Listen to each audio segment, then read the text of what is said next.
This stuff always makes me feel uncomfortable, which is weird because I've been trying to do this for 3 years. So, it's pretty crazy when you stop to think about it. When you know you're destined to do something, when you know that you're meant to do something specific. For me personally, writing, I love writing. I always have from when I was very young till now. And I resist it constantly. It's like if I don't have to drag my nuts through broken glass 5 miles to make my keep, then it's almost like it's not worth it. And that's something I don't understand about myself, something I'm still working on, is allowing the goodness to come in and embrace it.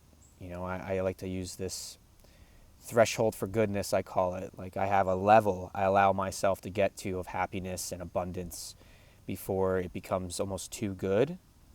And I hit a threshold inside of myself, and then I find ways to bring myself back down. Over the last 2 years, specifically this year, I've healed a lot, and so that threshold is, keeps rising the more you go through your trauma and the more you go through your crutches and your tiffs and your taffs and all those things, right? All the little quirks, and I believe those are all trauma-based, right? So as I've gone into my shadow and as I work through those things and I've improved areas of my life, my threshold for goodness increases, but I still reach it. And something else I'm realizing is that our threshold for goodness is also a mental program. So it's a two-step approach to resolving trauma that a lot of people don't talk about or really understand. You think that just because you resolve the trauma through therapy or psychedelic medication or however you get through the trauma that you're facing, right? But what a lot of people don't understand is that in the subconscious, in your programs running in your mind, you're still going to react to certain things the same way unless you address the programs. And that also increases your threshold for goodness. So what I've begun to understand, though, with my threshold for goodness is I have subtle ways of taking myself back down just a little bit, just enough to not feel so confident in myself, just enough to not take that leap, just holding myself back just enough. And those things are, what kind of content am I consuming? I love conspiracy theories. And though I feel it's important to stay informed, I also realize that I distract myself with it. I distract myself with other people's problems. I distract myself with other people's pursuits. And I'll distract myself not so much with food anymore, but eating maybe not the best food in that moment. And I'm realizing that as we go through these iterations of change and understanding and knowledge gained, that the universe brings these lessons around, and they keep bringing them around and brings them around and brings them around, and they become more subtle as each time you conquer them.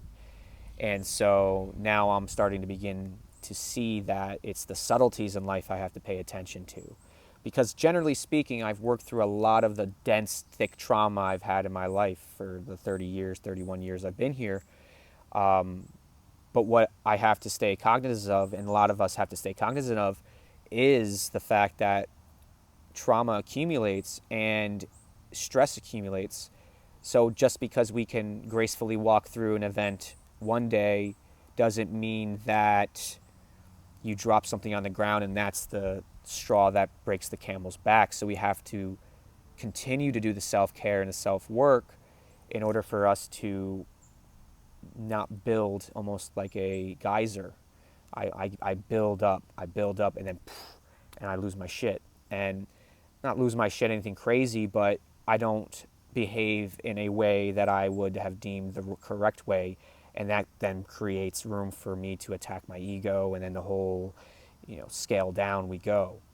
And so I guess what I'm trying to just get down into this video is, one of my biggest fears is of success. One of my biggest fears is of actually achieving my purpose, because I believe that I still have a threshold for goodness, and I still believe I may not be completely worthy of that.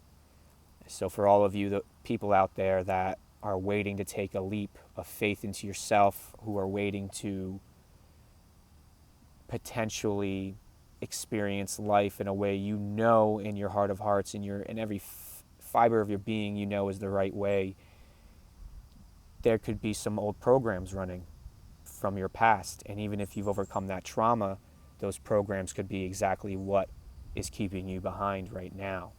So sometimes it's not all about just doing the shadow work. Sometimes it's also about reintegrating and integrating new programs and taking out old programs that may have served us in the past but are now holding us back. And that's where meditation comes in. And so for me, my meditation routine has become so, so important because I'm realizing that the more we set intention through stopping and breathing, the less we have to try, the less we have to do, and the more we can let it come. And then it's all about patience, listening, observing, and knowing when to move when the universe tells you to go.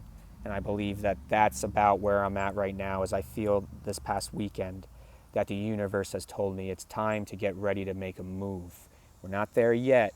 2020's been crazy, right? But wherever you are on your journey and wherever you are on your path, outside of all the crazy stuff that's going on, outside the masks, outside the quarantine, outside the political craziness, what are you trying to do for you still? Because you are a human being who is living a life.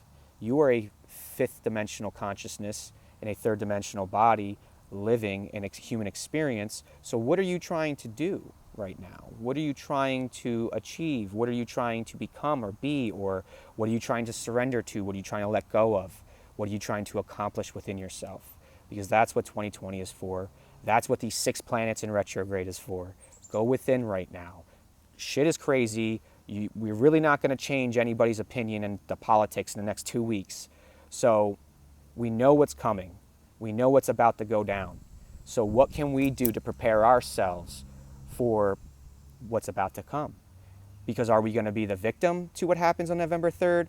Or are we going to be ready and solid within ourselves to take on whatever happens and move forward? Because life is not going to end. It is just beginning. The new world is upon us and everything is beautiful. So I really appreciate you listening to this message. Kind of went on a rant there, but I appreciate you all and have a great day.